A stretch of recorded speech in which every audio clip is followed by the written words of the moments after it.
নমস্কাৰ, আপুনি চাবলৈ আৰম্ভ কৰিছে the dark reality. The dark ৰিয়েলিটিলৈ আপোনাক স্বাগতম জনাইছোঁ। যিসকলে চেনেলটো ছাবস্ক্ৰাইব কৰা নাই, অনুগ্ৰহ কৰি ছাবস্ক্ৰাইব কৰিব।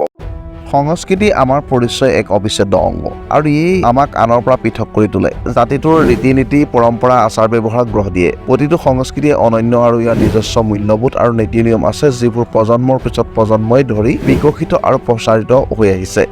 সেই হিচাপে আমি আমাৰ ব্যক্তিগত বিশ্বাস আৰু মতামত যিয়েই নহওক কিয় আনৰ সাংস্কৃতিক পদ্ধতিক সন্মান কৰাটো অতি গুৰুত্বপূৰ্ণ। অসমীয়া গামোচা আমাৰ অসমীয়া মানুহৰ সাংস্কৃতিক পৰিচয় এক অপৰিহাৰ্য অংগ। কোনোবাই ক'ব পাৰে গামোচা কেৱল কাপোৰৰ টুকুৰা বুলি, কিন্তু গামোচা কেৱল কাপোৰৰ টুকুৰা নহয়, ই অসমীয়া মানুহৰ স্বাভিমানৰ প্ৰতীক, অসমীয়া মানুহৰ সাংস্কৃতিক আৰু সামাজিক নীতি নিয়ম তথা পৰিচয়কক প্ৰতিনিধিত্ব কৰে। অসমীয়া গামোচাখনক লৈ যদি কোনোবাই অপমান কৰে বা অসন্মান কৰে, সেইটো কিন্তু অতিকৈ দুৰ্ভাগ্যজনক।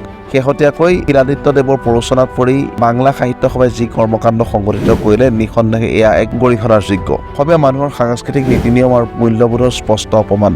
গামোচাক অপমান কৰাটো অসমীয়া মানুহ আৰু সংস্কৃতিক অপমান কৰাৰ সমতুল্য। গতিকে শিলাদিত্যৰ নিচিনা মানুহবিলাকে বুজি উঠা উচিত, বঙালী গামোচা অসমীয়া গামোচা জৈন সমন্বয় সৃষ্টি নকৰে। এইটো বুজাটো অতি প্ৰয়োজনীয় যে সংস্কৃতি কিনিব পৰা অথবা বিক্ৰী কৰিব পৰা বা হেতালি খেলিব পৰা সামগ্ৰী নহয়। ই জাতিৰ পৰিচয় এক অবিচ্ছেদ্য অংগ, আৰু ইয়াক সকলো সময়তে সন্মান কৰা উচিত। সম্প্ৰীতিৰ নামত বা আন কোনো কাৰণত আমি কোনো সংস্কৃতি বিকৃত কৰা বা হেতালি খেলা উচিত নহয়।